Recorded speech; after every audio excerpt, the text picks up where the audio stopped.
Hey, this is Brandon, and thank you for joining us for our podcast, I Married a Narcissist. Thanks, Mom. Jennifer and I will share with you our amazing history and real-life experiences with a narcissistic parent and spouse, dysfunctional family members, and covert emotional abuse. We will discuss how it affected me and continues to affect us, and how I recovered from what felt like a desperate situation. We hope this podcast helps you and helps you realize you are not alone. All right, let's get uncomfortable. Welcome to episode 2 of I Married a Narcissist. Thanks, Mom.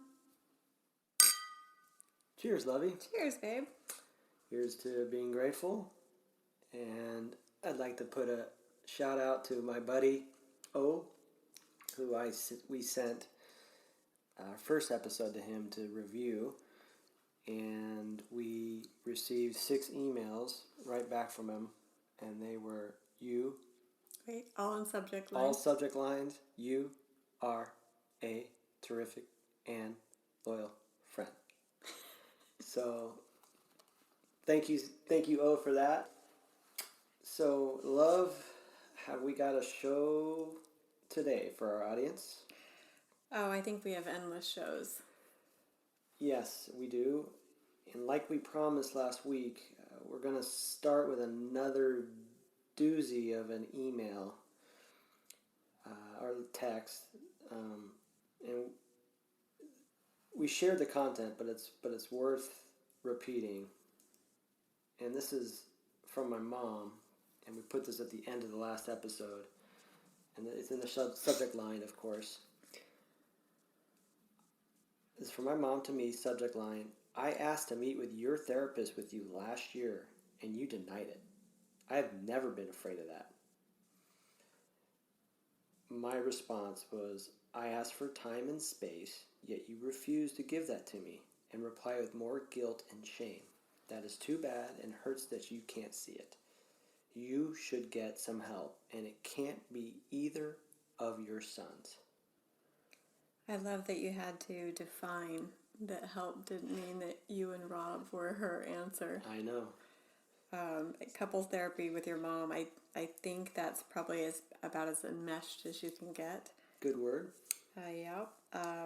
And, I think our listeners need a little more context. Why did you guys get into the therapy? Because she was demanding to know why you were setting boundaries? I'm glad you asked. I had to go and review all these nauseating texts, and it is tough to go back and scroll and see all this stuff. It's a good exercise, as we've realized, to go back and see the craziness. But I realized during that time, I was just trying to set up boundaries, and obviously I was trying to do it in a very compassionate way. And I was, working with my therapist, obviously, at the time on how to set up those boundaries. And so so basically I was setting up boundaries, and she didn't like it. Right. And, we have quite the text exchange just to share with our audience on what that looks like when you're trying to set boundaries and you've got a narcissist crazy on the other end. And I think I'll just play me. Makes sense? Oh, I have to be the crazy mom? You do? I've got too much crazy. So, okay, I can't do it both. All right, love, I might need more champagne. Okay, I'll make sure that happens. Okay, you go then. Okay, so here's the text exchange with me and my mom. I'm going to play me, and she's going to play crazy mom. Me. Good morning. Please stop leaving random notes at my house. It makes me feel uncomfortable. How sweet you are. Crazy mom. I will. I'd like to have that therapy session.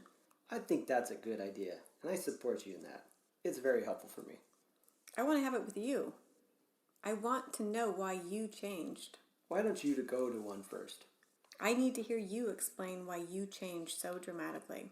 I want to hear you explain it to me and an impartial observer. I changed because you ignored my boundaries of space and then started leaving notes at my doorstep and car, and said things to me as a son that is really hurtful. No.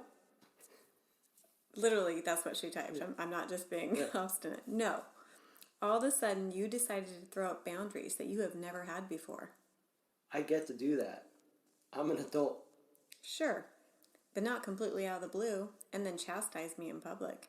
You sent me a text about how supportive I am, and then I'm a stalker. Pretty dramatic change. 1, I set a boundary. 2, you ignored it. 3, you acted completely inappropriately. Please see a therapist. I've got stuff to do today. Have a good day. I don't want to worry about this right now. Thank you for your understanding. No, I didn't. No one thinks I did. I then attached photos of all the things that she left at my house. Brown paper bags and and all the gifts that I had given her over the last couple of years. So she returned those. So I just obviously tried to validate and show her that I'm not insane. So I sent that. And then I said, I've got a lot going on today. Signing off. You screamed at me in the park, signing off. All of a sudden, she doesn't really sign off. All of a sudden, you get to scream at me in public? Congratulations. What is your therapist's name? Give me his phone number, please. Please send me your therapist contact info. Here's the referral. I hope it goes well. So I refer somebody. That's obviously not my therapist. Sure, thanks. Tracy? Really? This is not his therapist. I have plenty of people to talk to. I want someone to explain to me why you are doing this. It came out of the blue, absolutely in the last 3 weeks. Okay, sounds good. I hope it goes well. No, I want someone to explain to me why you did what you did. I know what I feel and why. That is very clear to me. Over the past 16 years, I've had to be very clear about that. If your therapist knows, I'd like him to explain it to me. I don't need someone to tell me how I feel. I've had 73 years to figure out through very difficult times. I know how I feel. I just need someone to make sense of you. I want someone to explain to me why you did what you did. I am shutting my phone off. Please give me your therapist. Otherwise, nothing to say. Bye. Woo! That's quite the exchange. Thanks for reliving that with me. I'm afraid that it kind of like permeated in me a little. I'm feeling a little uneasy. Sorry, we took a pause. I had to go get a straitjacket on. Okay. I think I'd like to just point out that we just realized in that text exchange that she asked me 7 times for my therapist's information, and I think it was the second line or third line of my text that she's not going to meet with my therapist, and then she continued 7 times, Miss Beeler. Yeah. I mean, that's crazy time. I think she's motivated by no. Yeah, she's got to have it her way. It's Burger King time. Yep. But I think we need to probably explain to the audience the park incident and the scream. She said you screamed at her in public. Yeah. Which I've never heard you scream at anyone, to be clear. Thank you. I think you were at the park there. Well, I was sent to go get ketchup when she walked up to us, so I think you knew something was about to brew. Going down. Yeah. I never took so long to pick out ketchup. Yeah. So the incident. Let's here. I'll go with my memory bank. You and I were walking with the kids to the park, and then we went to go get them hot dogs. Mm-hmm. And while we were waiting for the hot dogs, we got a text from her saying, I'm at the park with the kids. Right. And we'd already told her, to kind of give us space and that sort of thing. And then she realized, then she just said, well, I just came down to get coffee and I happened to see the kids in the park. Right. And then we checked our ring and we saw her at the front door, knocking on the door. Yeah. And we'd already asked her not to come by without letting us know first, so she broke that boundary. Right. Then she stalked the kids at the park. I got upset, and I asked if you could get some ketchup.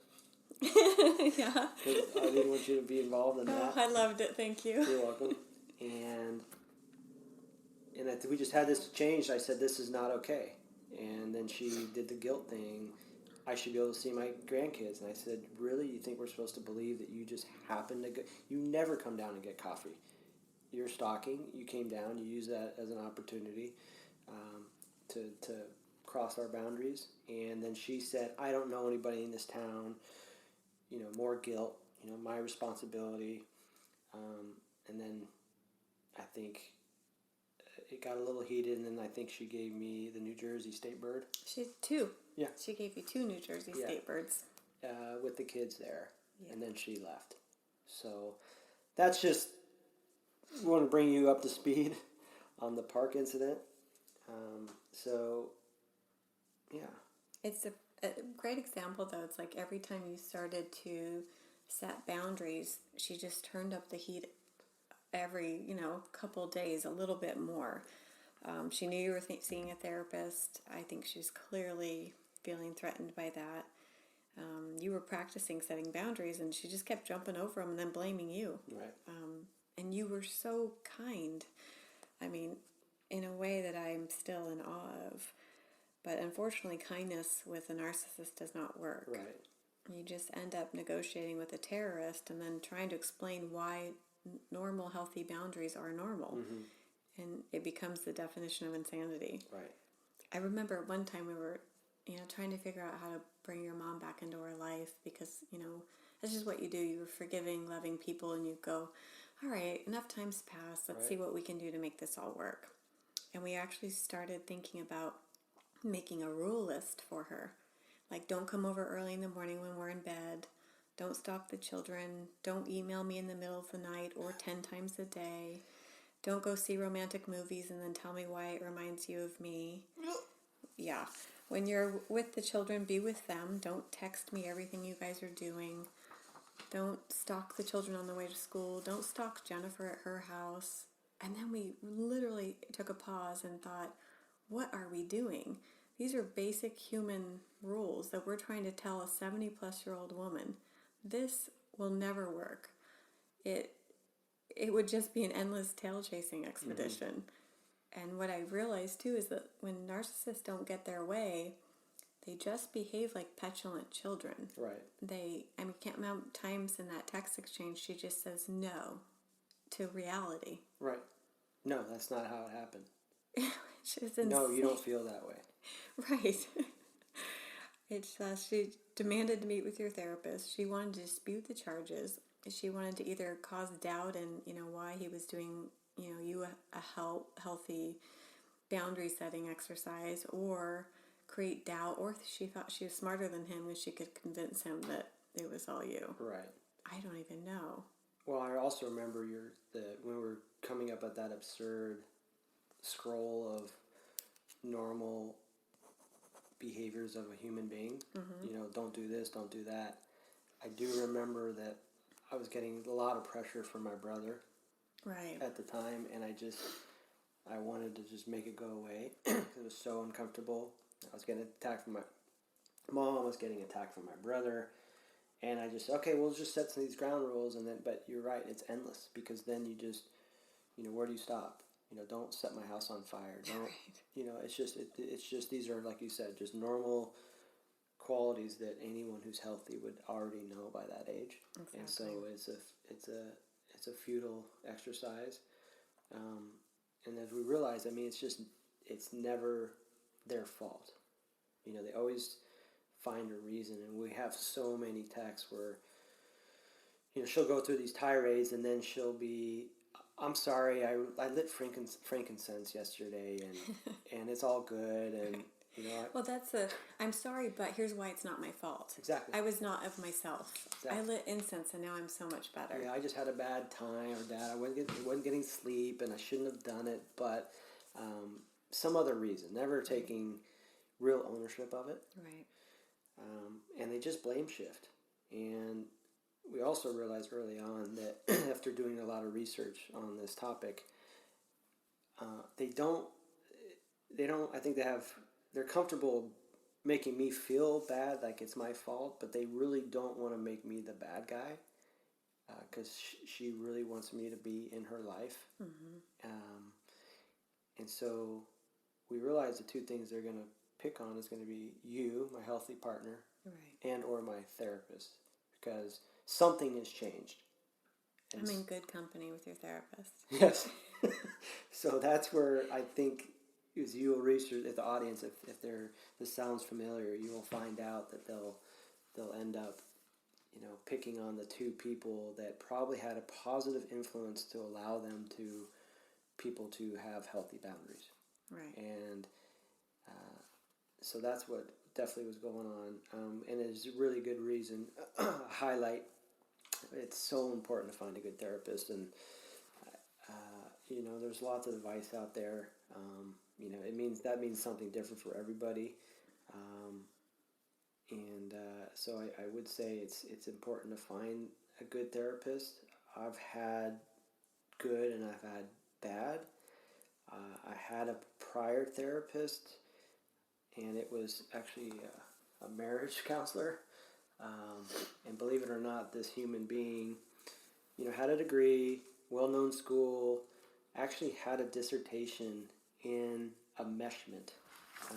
And just so the audience knows, enmeshment is a description of a relationship between two or more people in which personal boundaries are permeable and unclear. And that was clearly going on, as you guys can tell in my... but believe it or not, this therapist had such a... kind of a perverse interest. Yeah, exactly. Yeah, that's a good way to explain it. And believe it or not, so this therapist had my mom in the room with her. And, just looking back, that's just crazy. And I got a lot of bad advice during those sessions. So I would just like to highlight that is, therapy is invaluable, but it is important in finding somebody that really works with you and makes you feel safe and sees what it is and just really wants to help you. But when I did find my therapist, I liked him instantly. He was unshakable, makes you feel safe, heard, and everyone needs to feel that. And they need to know, you need somebody who wants the best for you. They really do. And I really got that sense from my therapist. I could tell he just genuinely cared, and he just wanted me to have a better life and a safe and healthy life.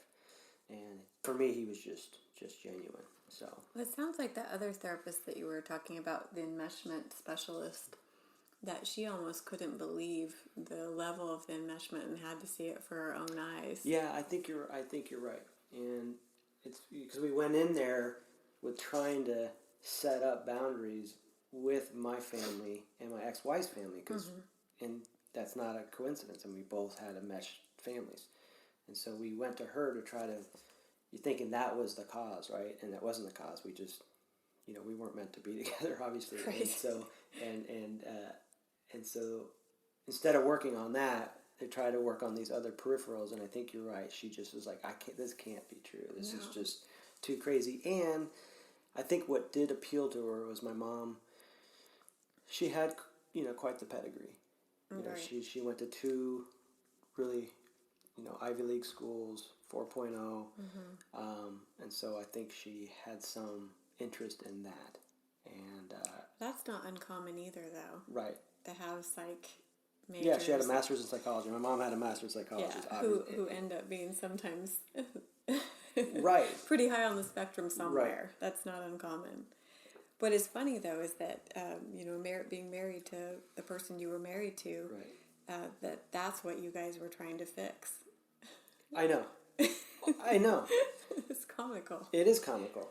And so, to come back around, it's really important to get a good therapist, because a bad one can really send you down a trajectory that can be really hurtful and harmful. And they're out there, and I recommend them if you can find a good one. So I think you have to probably meet through quite a few until something clicks for you. Right. I know everybody has their own style and how they like to be received, and the type of whether it's direct or indirect communication styles of therapists. And I really enjoy very direct. I'm not into somebody letting me talk and keep asking me how I feel. Right. I want them to, do something that you've talked about your therapist does, where he says, well, I'm gonna pull you back and pinpoint that one, item that you kind of glossed over a little bit. And sometimes we don't see the problem because we're already trying to solve it. Yeah. So we move right past it, and then we're talking about how hard it was to solve that problem. But he's like, yeah, but let's go back to the problem. Yeah, he forces me to be uncomfortable. That's so great. For sure. And I'm always a little hesitant because I know we're going to, get deeper. And, Right. and when we do, I'm a little, it's uncomfortable, but then I always leave feeling great. Right. And that's, you have to be uncomfortable. You got to get in there and clean the wound. So. Well, let's explore the turn-up. We talked about earlier about how narcissists know you have healthy people around you, and then the tactics they start using in order to either create doubt or poke holes in it. Mm-hmm. Yeah, like my mom specifically, and I think reading narcissists and social disorders in general, if they feel threatened or they're not getting their feed, then they get really, really vicious. Almost like an animal stuck in a corner. They just kind of pull out all the stops. Because what used to work isn't working, so they'll run the gauntlet on trying to make you uncomfortable and they have no shame, and they'll try everything. Because I just don't know. I don't think they don't have the ability to they don't have feel empathy and compassion. Yeah, and it's all about them, and we're just objects to feed them. And they try to scare you, and they know your triggers, and we talked about that briefly. They utilize what characteristics you have against you, especially parents. They've raised you, they trained you, and they know everything that makes you feel bad, makes you feel guilty, makes you feel sad, and they pull every string they know, and they have actually created and instilled in their kids. They create doubt in your relationships. They manipulate everyone around them, including my own kids and her grandkids. They'll triangulate relationships. As we know, she's used my brother against me. She's tried to use my dad. She's tried to use my aunt, attorney, kids.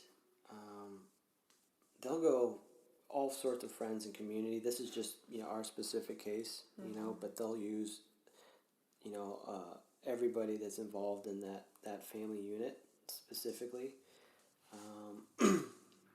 And she knew how especially vulnerable you were going through a divorce, a custody battle, and a career change. You had a lot going on.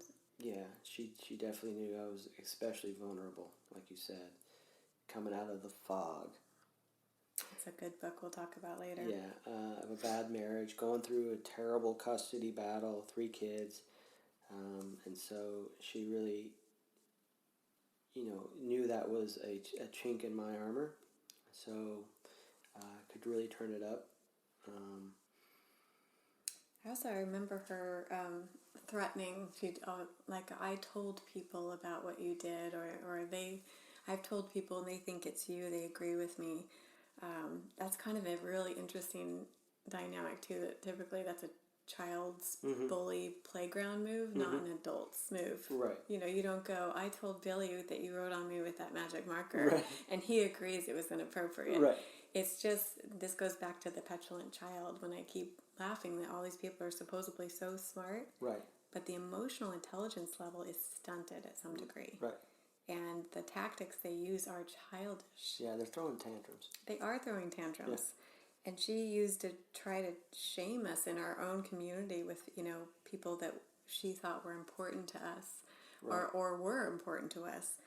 And we would, think, please stop talking about us to everyone. And because everyone who came back to us, too, to share her nonsense was like, she's crazy. Right.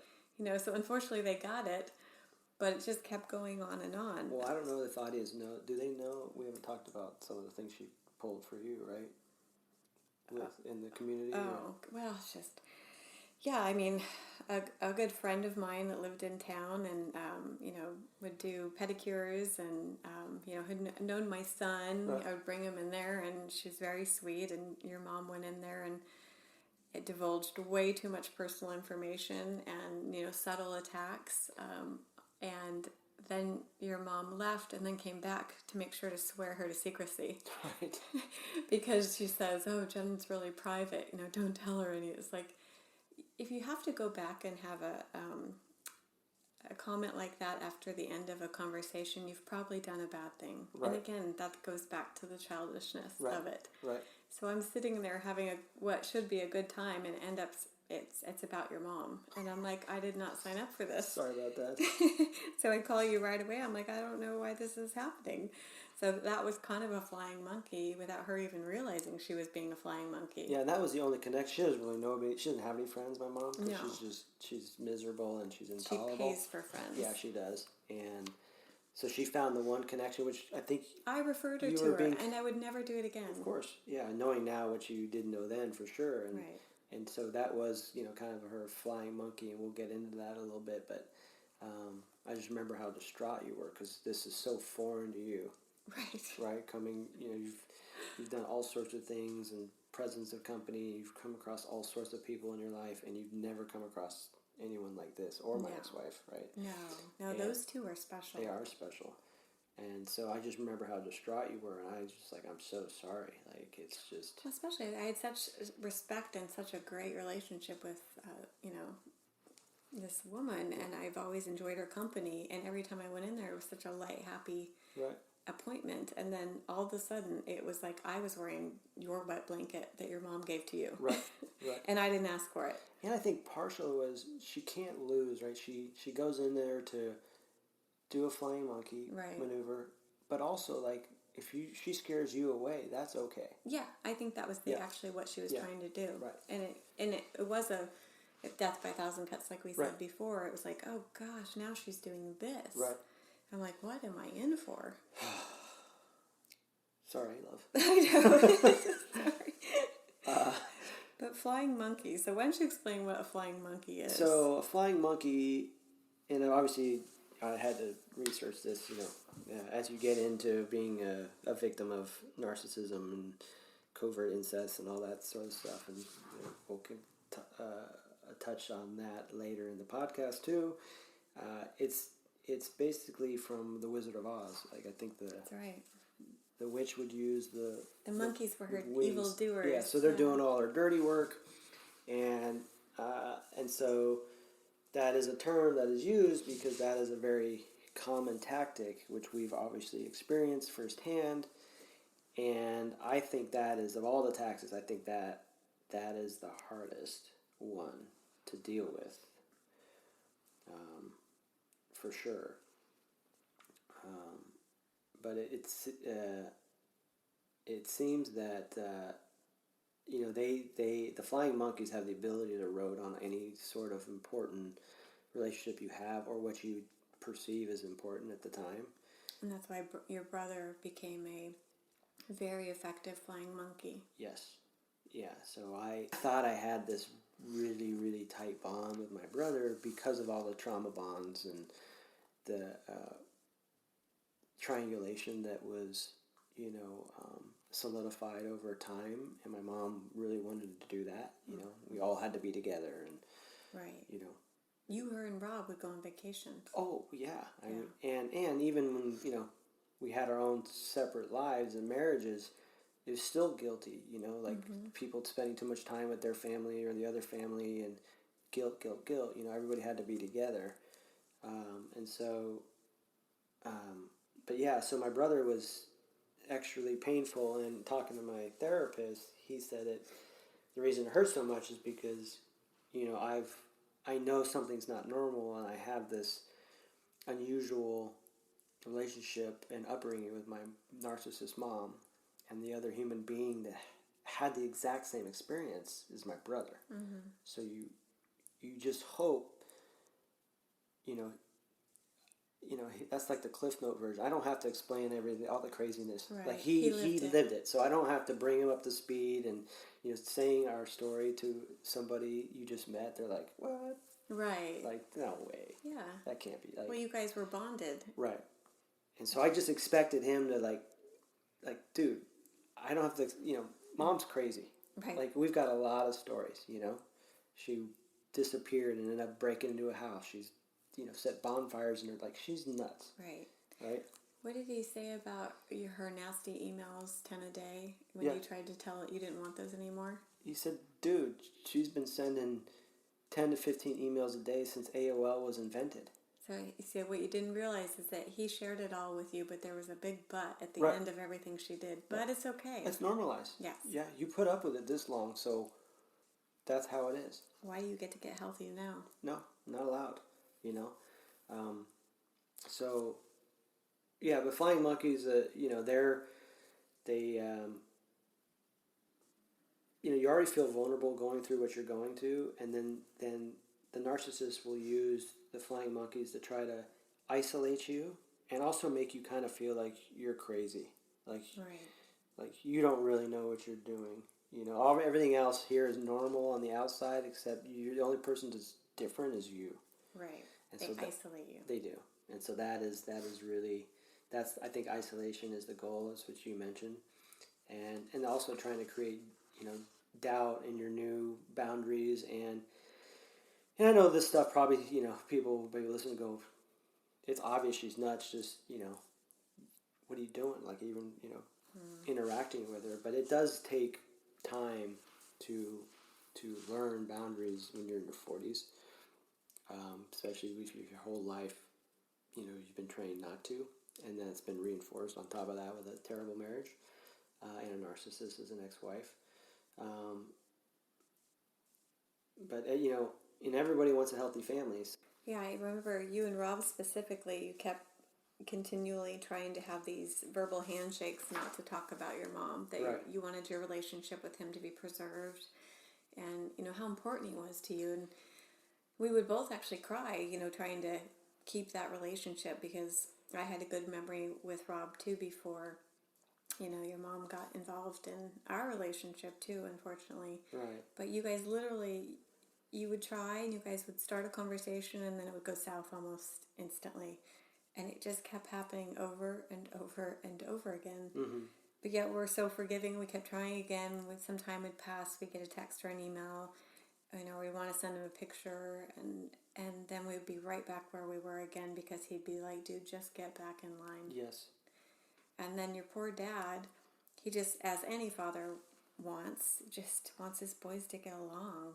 That's so healthy for a parent, just to want to see their kids be friends. Right. I think that just feels good. And so he was unknowingly getting pulled in by your brother, and without knowing all the details. And quite honestly, I mean, it's above his pay grade too, and ours.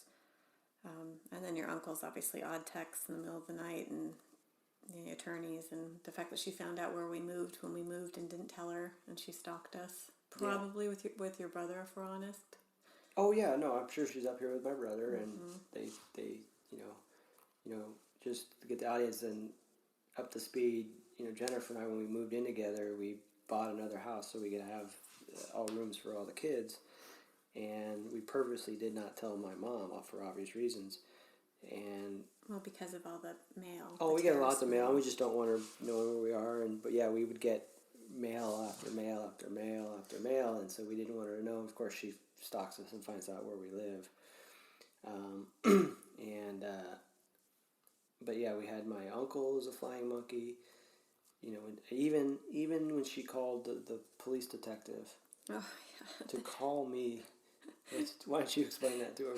So, that's funny. Well, it's not funny. It's funny now. It was 11 something at night, and the phone rings, and it's the local sheriff, because Brandon's mom can't find her car, and suggested that maybe he borrowed it and forgot to tell her. So in other words, she reported it stolen and said that Brandon took it. And the Wood family is well known with the police, unfortunately, because the ex-wife and mom. So they didn't take it too seriously. And so anyway, the sheriff, hangs up, and Brandon looks over at me and says, "When was the last time I talked to my mom?" I'm like, "I don't know. Who are you talking to?" He says, "The sheriff." I'm like, "What?" Then he literally hangs up, rolls back over, and goes to sleep. And I'm up all night long going, "What just happened in our world?" And then we talk about it the next morning, and then your next conversation with your brother, come to find out she abandoned it in a parking lot, parked all chaotically. Mm-hmm. It was clearly not of sound mind, mm-hmm. and decided to implicate you in a stolen car. Yeah, because that's what, we got enough going on. That's what we want is a 3 o'clock phone call in the morning. I think it was 11. Was it 11? Yeah, it wasn't that late, I think. Oh. It felt like 3 for us. 3. Yeah, that's crazy. But those are all examples of flying. Just getting anyone else to do their bidding, and right. And I know we've kind of covered a lot. I think you should make reference to that book. Oh, the book we were talking about, Out of the Fog. It's by Dana Morningstar. And tell them what FOG stands for. Fear, obligation, and guilt. So, and we've kind of touched upon that. You can see in all this stuff, they scare you, and you're obligated to do this. Even my brother's like, you're obligated to go, and you'll see this in one of these exchanges that we'll finish the episode with. Mm-hmm. It's just you're obligated, and then obviously guilt. That is obviously a feeling we all have, and it's probably the most uncomfortable one. But yeah, so that's a great book that really, really, really helped us. Yeah, I highly recommend that. Yeah. We probably should read it again, actually. Yeah, I think I did. I ordered it already. Okay, so. Good, yeah. So you want to end the episode with another attempt of your brother trying to get you back in, and then your lovely response to him. Yeah, so his text to you. Give me a second. I got to pull it up here. Okay, so if you don't mind playing Flying Monkey Rob, I'll play me. Yeah, it's kind of what I do. Okay, so Rob's words. Yo, brother. Sounds like Mom is trying to make a last desperate attempt to get you guys on the same page. I know you're exhausted and felt your boundaries have been violated. I just hope you can have a sit down with her and get everything on the table. Brother, just read her last email and try to meet her for a sit down. And then there should be no confusion about the shot. And the shot is Glengarry Ross. Yeah, Glengarry, Glen Ross. The shot is, just you read the room, you understand what's going on. Got it. That's what he means by that. I think she does deserve that. She really helped you when you needed it. Please just try one last time to get your point across. You can't be enemies with your own mom. Your response to his. Rob, I will reply later. I want to be thoughtful when I do. Thanks. I love you. So my text to him after I've given some thought. Hey brother, I wanted to get back to you on your text. I am saddened I got your text, and I am sad that Mom has continued to involve you in this. You know me almost better than anyone. I hope you understand that my putting up boundaries isn't punitive or out of spite or me trying to be mean or make enemies. As I'm sure you're getting an earful from Mom, I have chosen not to involve you, for they are separate issues, and I want to preserve your and my relationship. I know me setting up boundaries is hard on you and Mom. But continuing this dysfunction is harder on me, and I'm truly mystified that me participating in self-care and setting up normal boundaries is perceived as hostile or being the enemy. Yes, Mom was there for me when I needed her. That is what moms do. And I will be there for my children when they need me, and I won't expect anything in return, especially for them to take care of my emotional needs. It isn't healthy. I want to be clear. I didn't cause this. She has continually and persistently proceeded to break boundaries with me, Jennifer, and my children.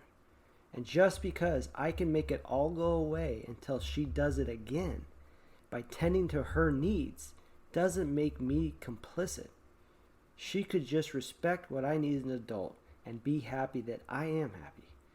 I love you, and sorry that you were involved again. The kids are doing the best I've ever seen, and I am very happy. Oh. Sorry, love. It's okay. Sorry she gets emotional when she sees these texts. Cause, anyway, audience, thanks for listening. That's another exchange with my flying monkey and the stuff that we deal with as narcissistic mom that obviously has pitted two brothers against each other, and we just keep taking the high road, because then you look back and you're like, we did everything we could, right? So we're compassionate, no regret. So I think that wraps up this episode. So sorry. Oh, I love you. Yeah, you have to go. Okay. So anyway, so we'll see you guys next time, and we'll have many more stories for you guys. And thanks for taking the time to listen to us, and hopefully you get something out of this. And thanks for being our audience and our fans, and we will see you next time. Thank you. Thank you.